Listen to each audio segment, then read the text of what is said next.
not available, which is inconvenient.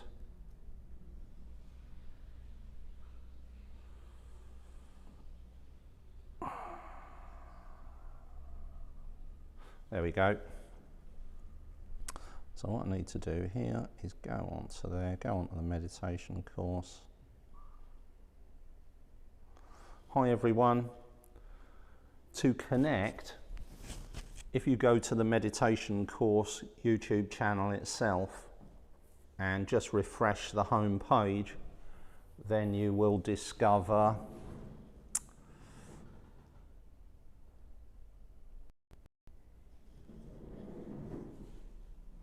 an active stream. Right, so let's click on that.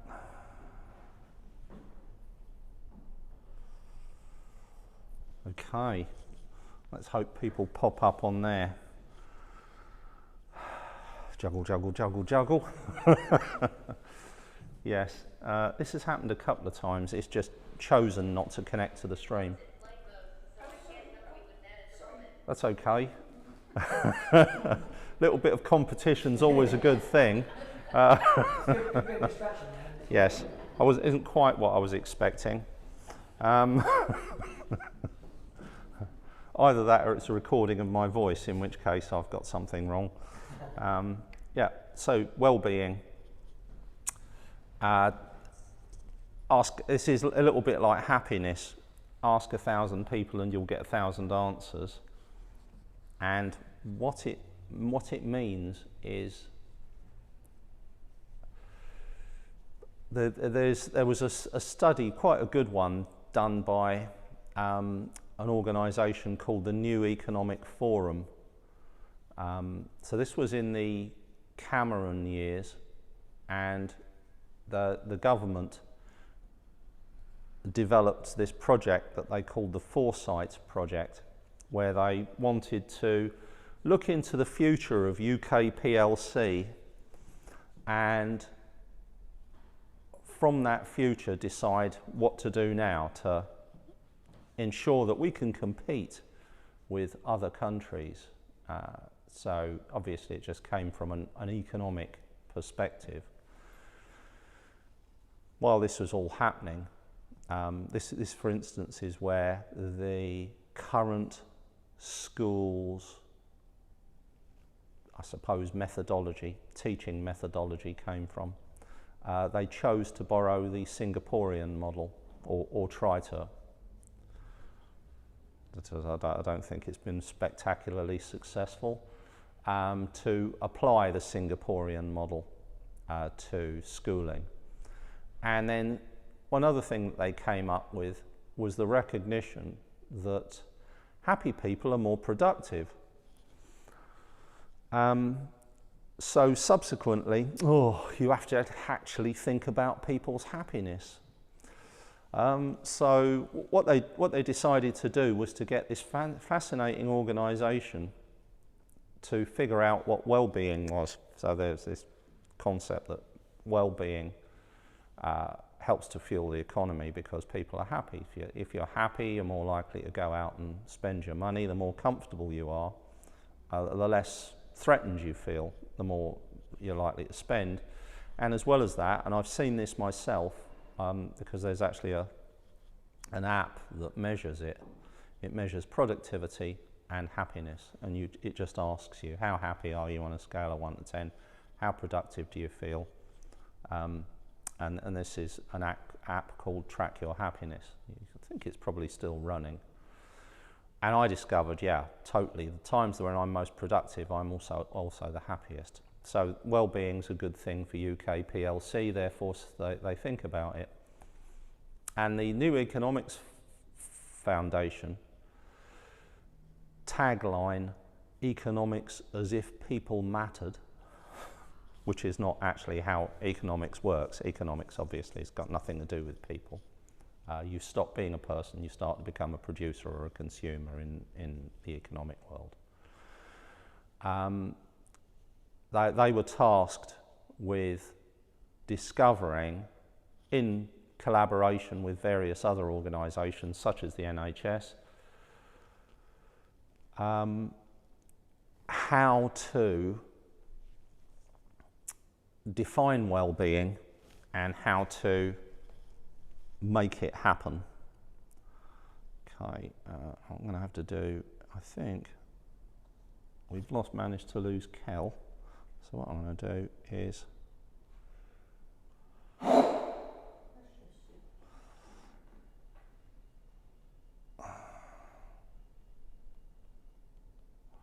refresh the front page of, and you can connect.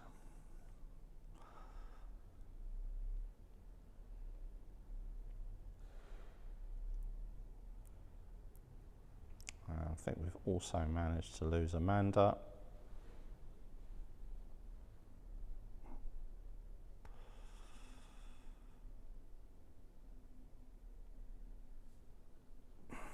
Sorry about this. It's all part of the rich tapestry of modern life. And so away went the New Economics Foundation, and they came back with something that the NHS has pretty much adopted, and so did Mind, the mental health charity who I was working with at the time, as these 5 ways to well-being. Let me see if I can remember them all. There's be active, be here now. So there's exercise, there's mindfulness, there's learning, there's studying, and there's giving. There's a mountain of empirical evidence that those things contribute to our well-being. And they defined what well-being is. And I think it's as good a definition as you can get, which is feeling good and functioning well. Yeah. Functioning in modern society means you're a good producer-consumer, but it also means that you're engaged with your community in some way. Connect is one of the 5 ways to well-being. So that's the single most important one, is connection. It isn't mindfulness, it's not exercise, it's not any of the others, it's connection. So I suppose if you look at people's well-being and then divide that up into the things that define, the foundations of that well-being, what you'll discover is that human socialization and connection is right at the top of the list. The evidence for this is in the Blue Zone study, which I quote quite often. It's also in the Grant study. So these are 2 huge studies. The Blue Zone study, there was a researcher whose name I forget, who worked for National Geographic, who discovered, he did a little bit of analysis of those parts of the world that more people, higher percentage of them live to be over 100. And he discovered that these are outlying places. None of them are, with the exception of one, but even then that's a little bit of an outlier in the place that it's in. So none of these are like, places where the greatest concentration of wealth is. Because if you were to, map that in United Kingdom, for example, the United Kingdom doesn't even come into it. You'd be choosing somewhere like Kensington, right? So Kensington, highest concentration of wealth, probably in Europe, quite possibly in the world. Won't be far off of it. And but no, it's these tucked away places. So the one that I've done the most research in, that I was actually fairly close to visiting, it's got a place called Barbagia in Italy, which is grindingly poor, and where community is absolutely everything. And then there's some others. There's the island of Mykonos in Greece. There's somewhere in Costa Rica. there is Okinawa, and there's the Seventh-day Adventist community in Loma Linda, California. And so what they did is they went away and they tried to find all of those things that were different about these people, what's different about them. And they came up, if you've ever heard of a phrase known as ikigai, which is a Japanese phrase which means purpose for living, you know, why am I here? So that's an Okinawan, that was mined through that process. And so they came up with 9 elements that were different or notable about these communities where more people live to be over 100, and 5 of them are social. So it's all about connection. The other study, the Grant study, this is the longest running, richest data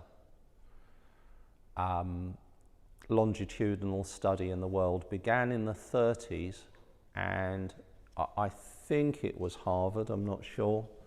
They wanted to compare the lives of poor and rich children in Boston. So they picked a rich area, they picked a poor area, and they started studying the lives of these people. And it's quite in-depth. There's an annual interview, and it, you know, asks you about your life events, your perspective, and so on and so forth. And there's an interesting TED talk by the guy who I think he's the 3rd generation of researchers to work on this. And he said that if there's one thing that determines your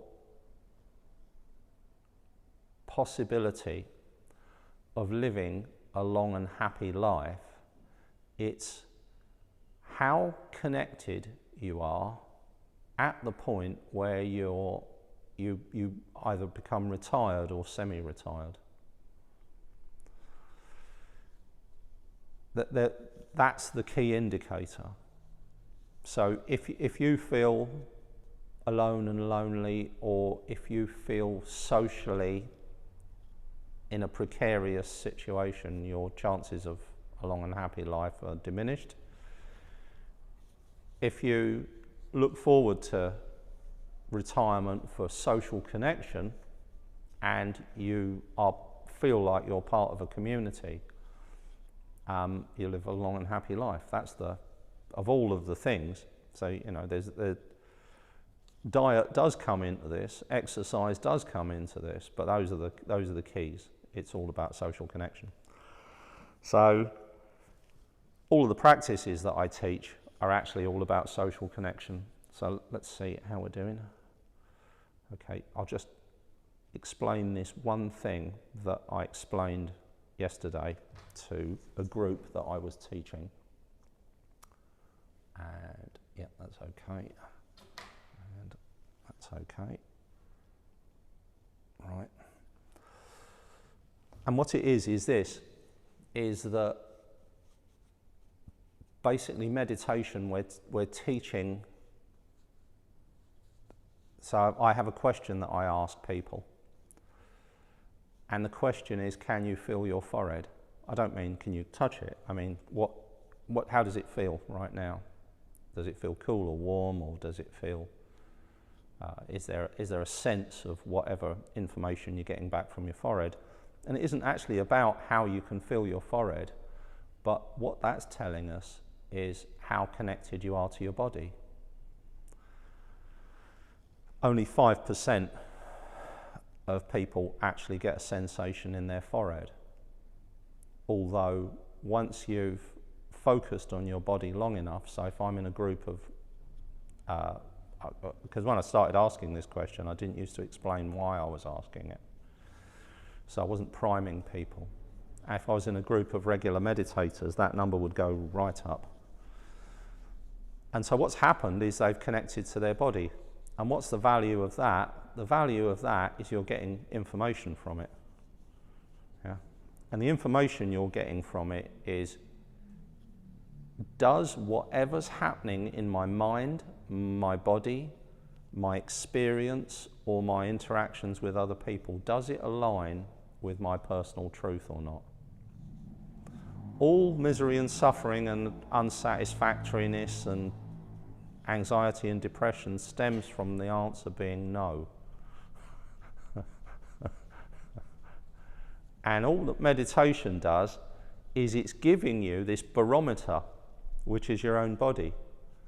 And it's saying, and it doesn't mean you're never going to be stressed, right? But basically, if it's there all the time, what it means is whatever it is that doesn't align with your personal truth is there all the time.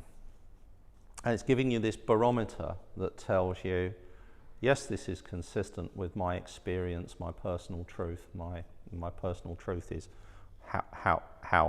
what I believe, how I feel, what I think, what I say, what I do, what I experience. When they're all consistent, then you've found your personal truth. And if it's not, then your body's telling you. And the way we deal with that in the modern world is we suppress it.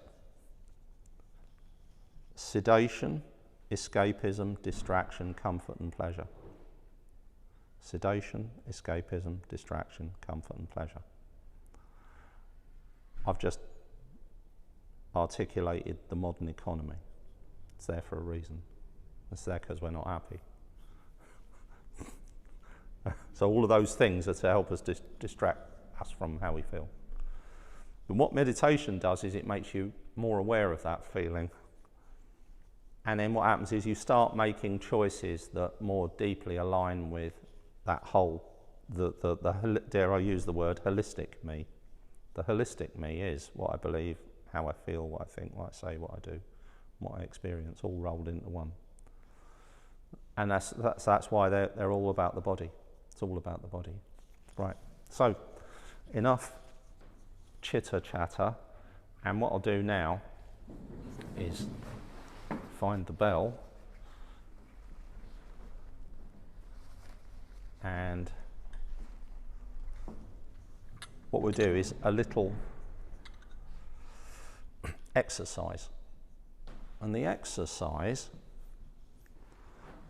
is a listening exercise. And to listen really well, it's best to close your eyes. And what we're going to listen to is the sound of the bell moving through time.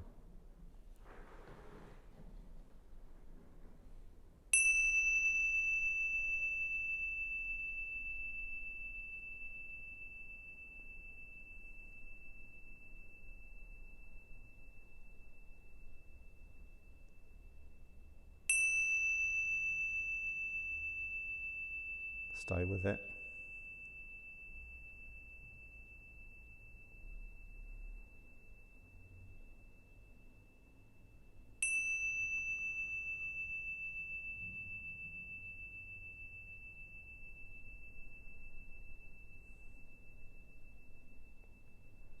And we're going to notice all of the sounds around us. And if there aren't any sounds, then you can notice the sound of my voice.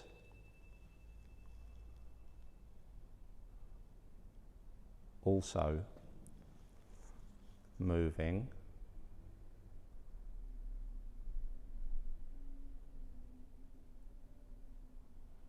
through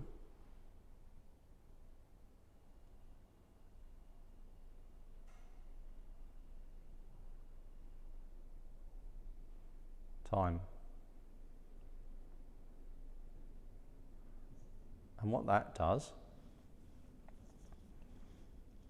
is helps us become aware of the present moment. And here's another way of becoming aware of the present moment. We need to be in the present moment to connect to the body, because that's where the body is.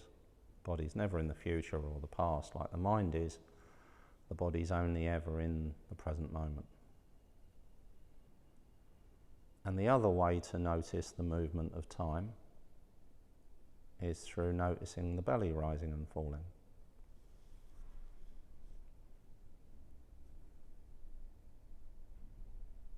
or noticing the air entering and leaving the nostrils, whichever you prefer.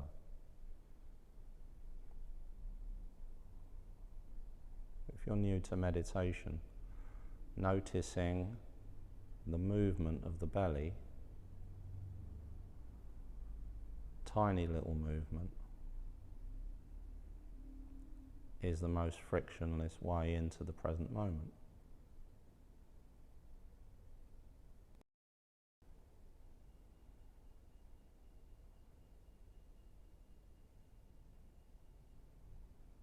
And we're noticing that movement through its entire travel. The belly rising and the belly falling.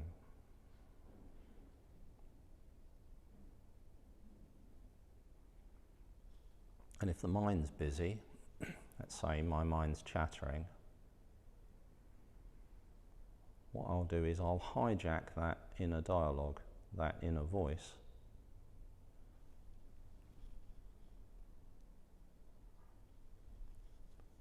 and I'll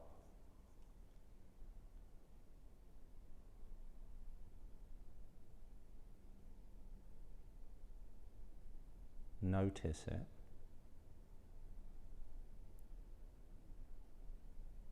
and I'll use it to note the movement of the belly.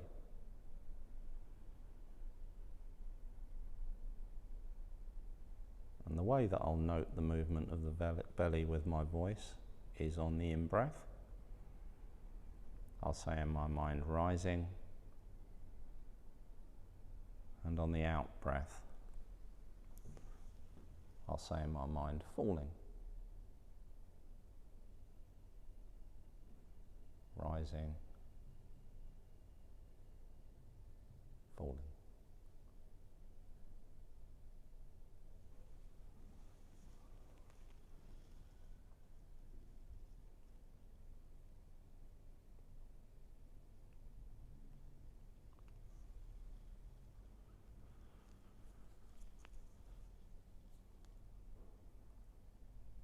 And so what I'm doing there is I'm focusing on the movement.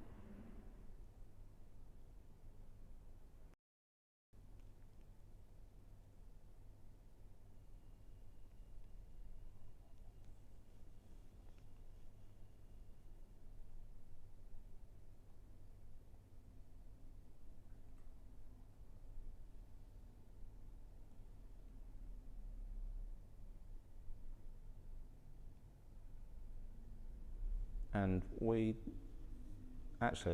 this is a process of learning to not care about the mind.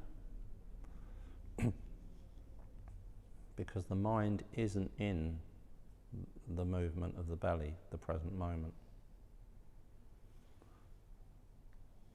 The mind is also not in the sound of the bell. So if we listen to the sound of the bell,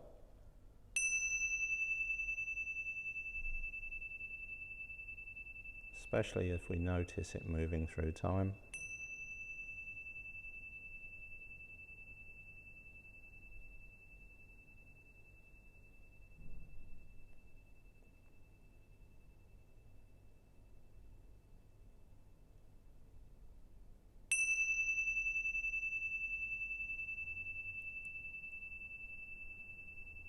it's neither good nor bad, right nor wrong, fair nor unfair. We don't have a view on the sound of the bell. We don't have an opinion.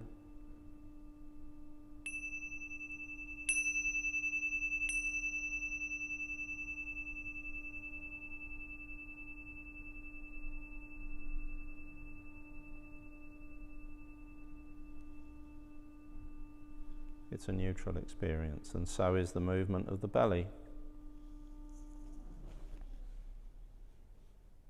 It's also a neutral experience, because we can't distinguish between good and bad breaths.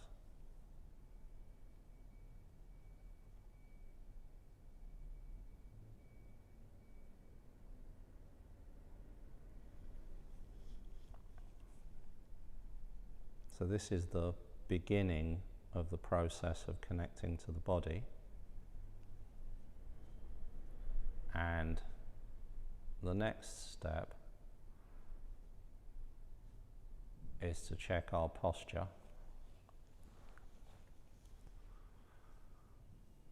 Comfort's first, followed by comfort. The next best thing to do is to place your feet flat on the floor, your elbows by the side, and your head balanced as comfortably as possible on top of the spine.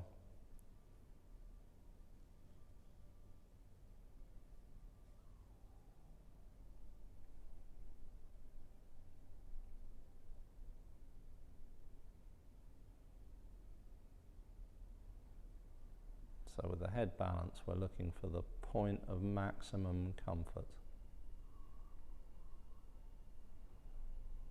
More comfort equals less tension.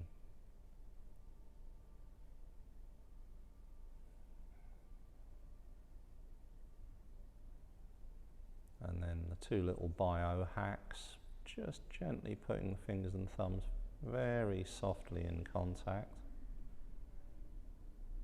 So softly you could slide a cigarette paper between them, which will unconsciously relax your hands. And then placing the tongue against the back of the top teeth in contact with the sharp part of the bottom teeth, which will unconsciously relax your jaw, which will relax your face. And in combination with the head balance and the elbows by the side, what happens is tension drifts out of the body,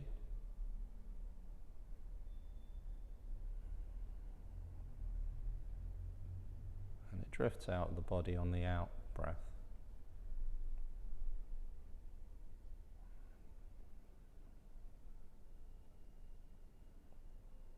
So what we want to do is release the tension on the out breath.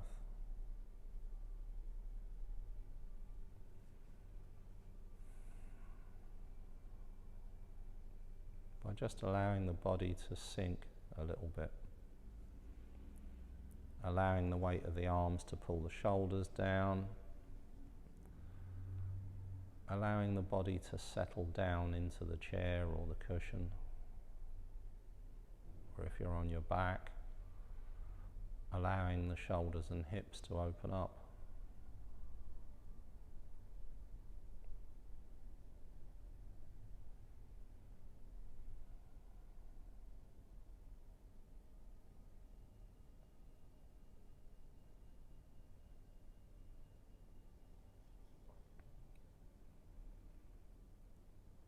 What we're doing here is hooking into the body's natural relaxation part of the breath cycle, the out breath. Because it's so useful, what we're going to do is extend the out breath just a tiny little bit longer than it normally is. So we're not going to count, but the way to extend the out breath is to make it audible. It doesn't have to be wildly audible, just so you can hear it.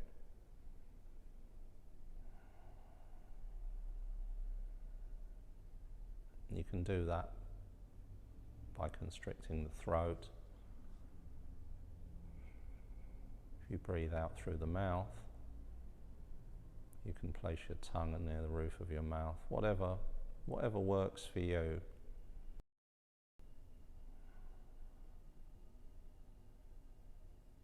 In generating a tiny sound, and you'll find you're extending your out breath.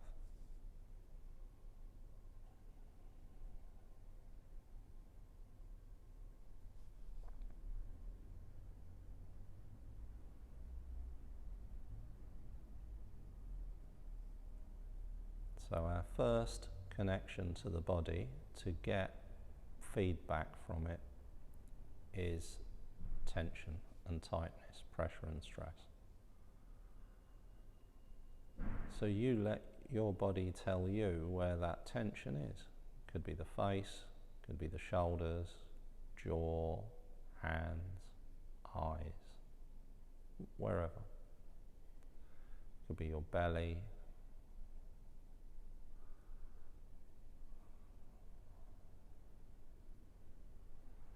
What you do is you bring, when you notice there's some tension, some tightness, tiniest bit of discomfort,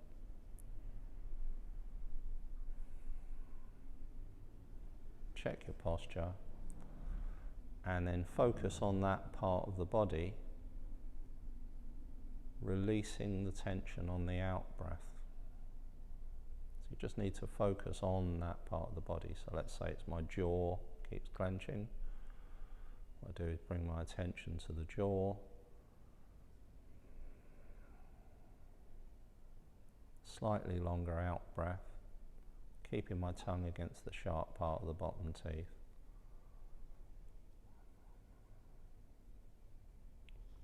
And as I do that, I say in my mind, releasing, on 2 separate out breaths.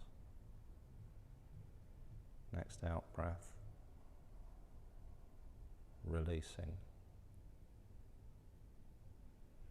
Then return my attention to the breath and allow the body to tell me where the tension is. So in this case it's my eyes, so I now bring my attention to my eyes. 2 out breaths. First out breath, saying in the mind, releasing. Second out breath, releasing. And then back to the breath.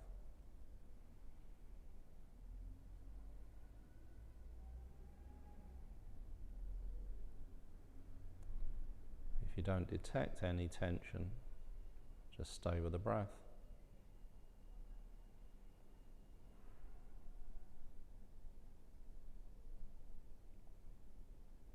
If any tension creeps in, just bring your attention to that part of the body on the out breath, 2 separate out breaths. Repeating in the mind, releasing, releasing.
The mind's still busy,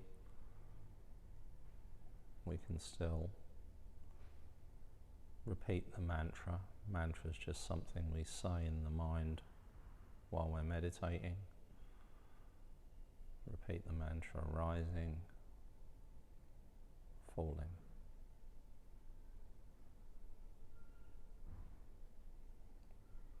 Just noticing the movement of the belly.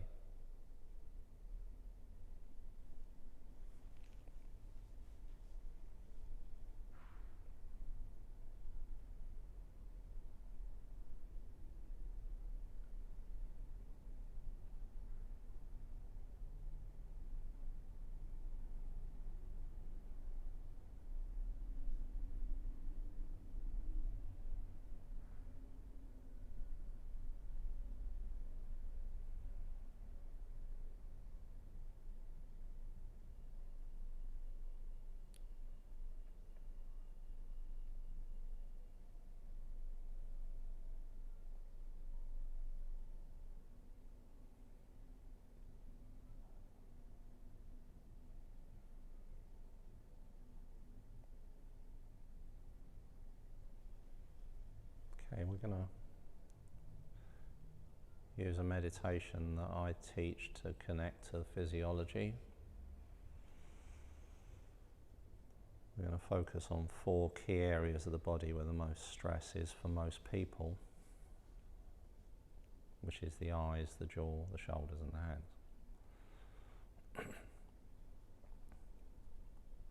Posture's really going to help to release the tension.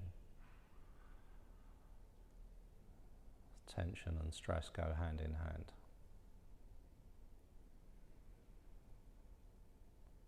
So if you feel a sensation in your forehead, you bring your attention there. If you don't, what you do is you get the palm of your hand and place it close to your forehead without actually touching.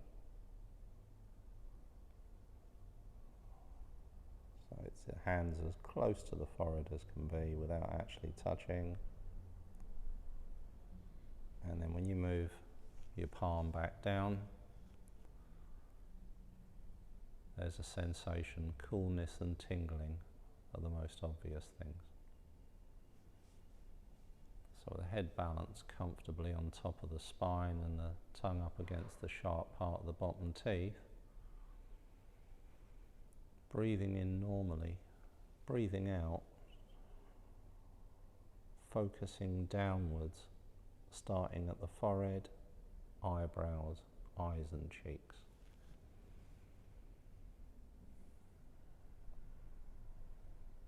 So it's like our awareness is a brush, and we're brushing down that part of the face. Breathing in normally, breathing out, brushing down with the focus of our attention, forehead, eyebrows, eyes and cheeks, as we breathe out.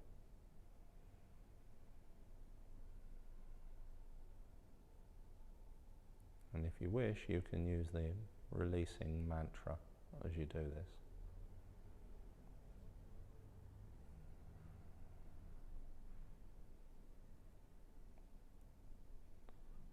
When we do this at home, we do it for 10 out breaths. So we just count the 10 out breaths.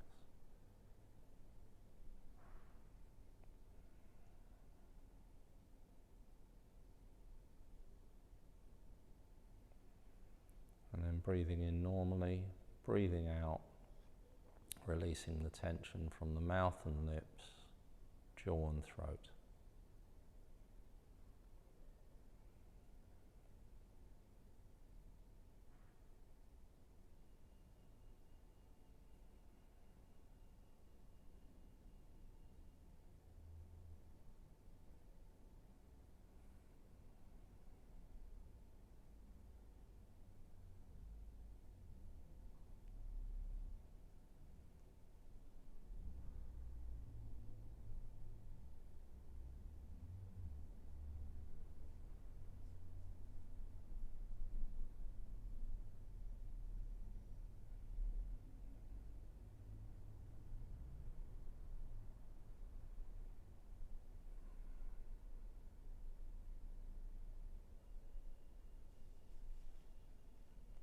Elbows by the side, head balanced comfortably, tongue against the sharp part of the bottom teeth.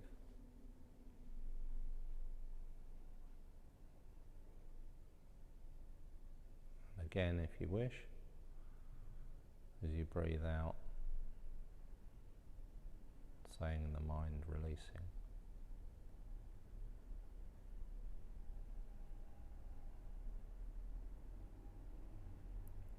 Doing at home, counting to 10. You can do both. You can say releasing 1, releasing 2, and so on.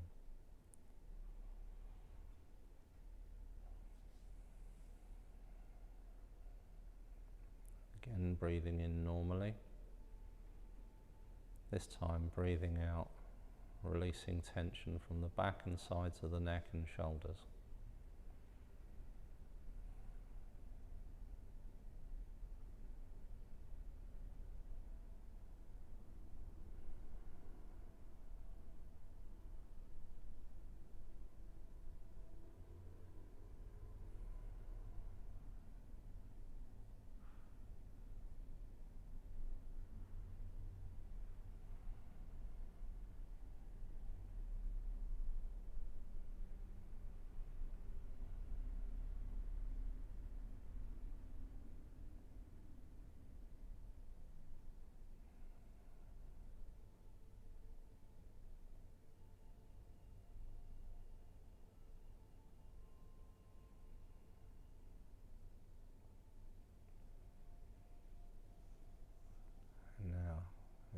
helps if you've kept your thumb and forefinger very gently in contact, breathing in normally, breathing out, releasing tension from the hands.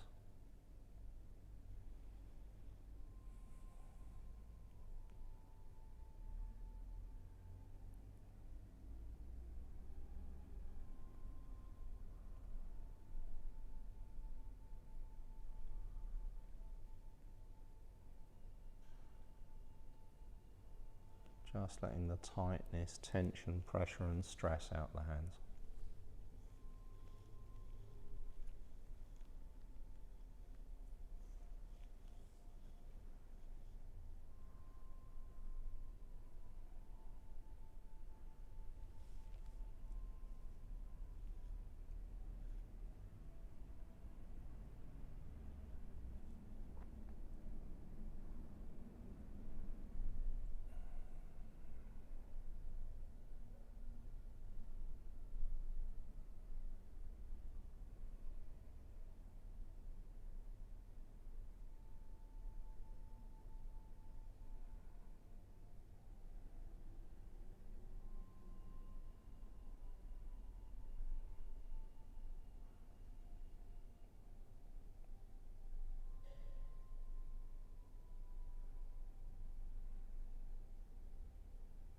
Now what we're going to do is combine all of that.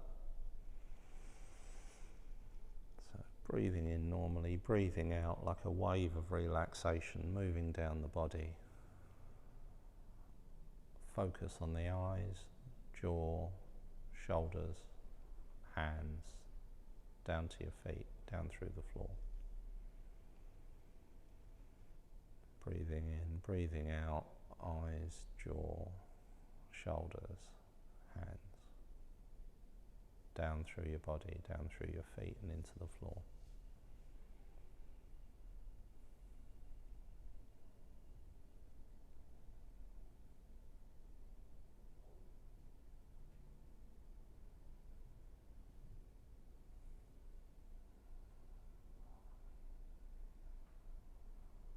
And again, you can repeat the mantra on the out breath, releasing, because it's a slow out breath, moving right the way down through the body.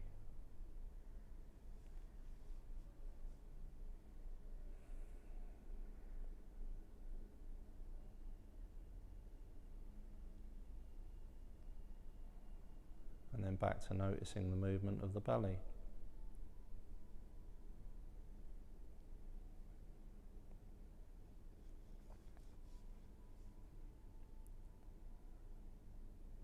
And as you do that, you also notice sound, whatever sounds there are that are around you. The passage of sound through time.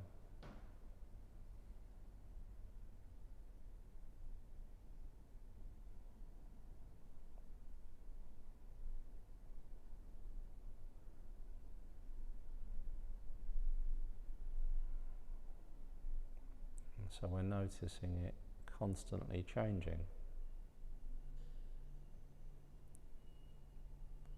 I refer to it as hubbub. It's the hubbub of the present moment.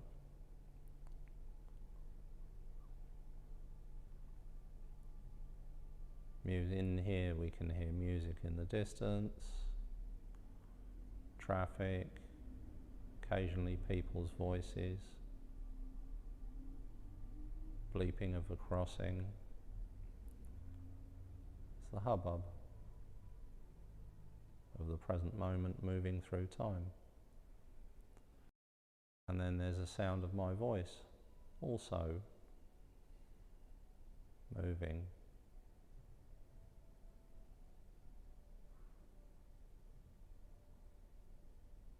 through time.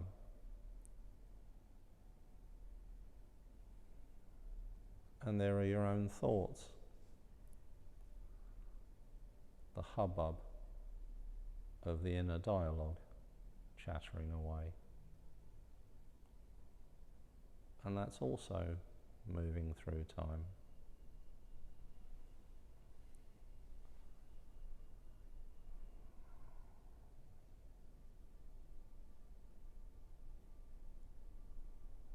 And then whatever you can feel, whatever senses there are.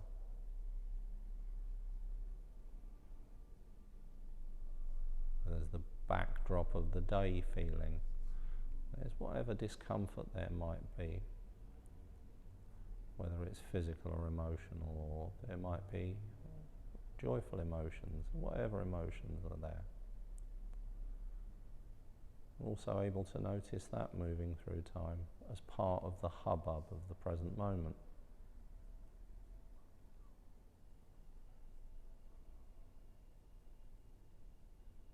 Sounds, your thoughts,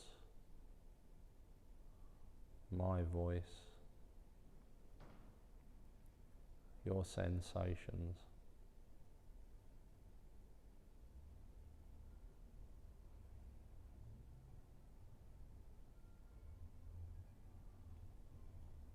All moving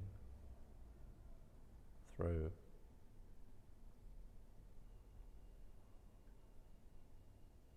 time.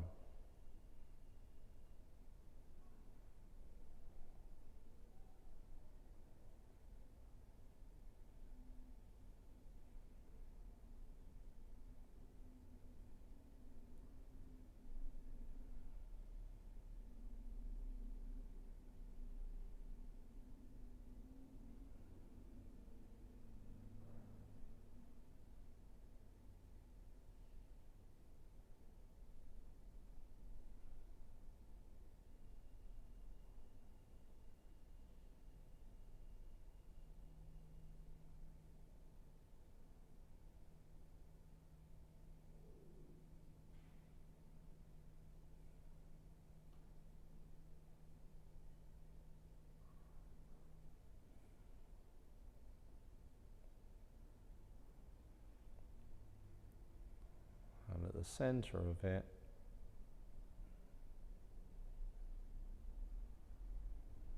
is the rising and falling of the belly, the movement, tiny, tiny movement.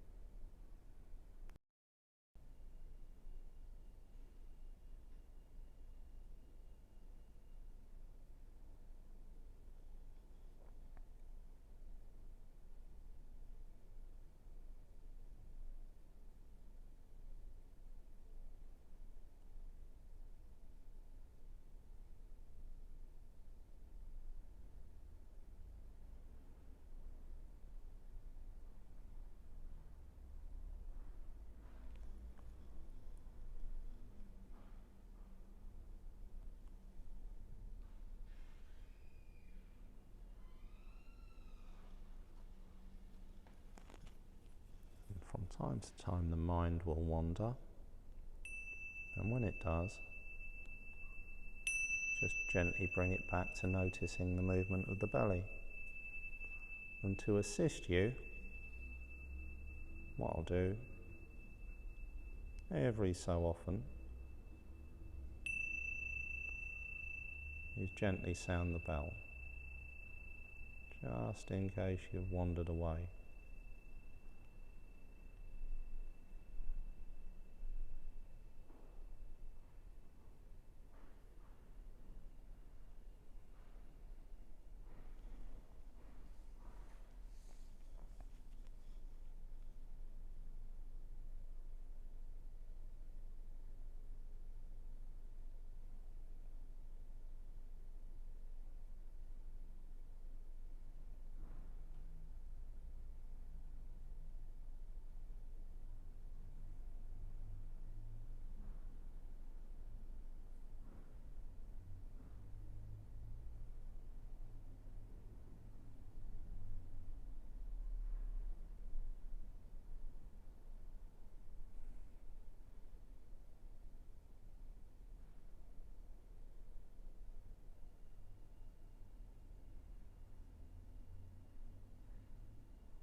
Just noticing the belly rising,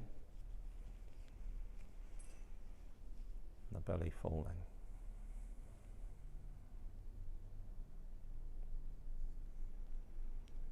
Noticing all of the sensations, any tension, checking in with the body.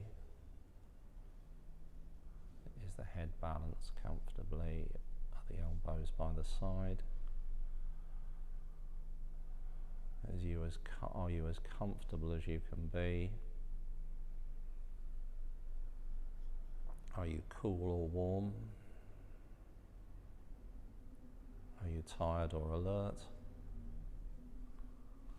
Are you tense or relaxed? Are you comfortable or uncomfortable? What can you smell?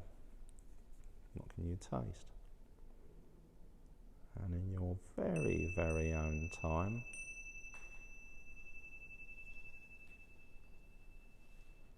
gently return our attention to our surroundings.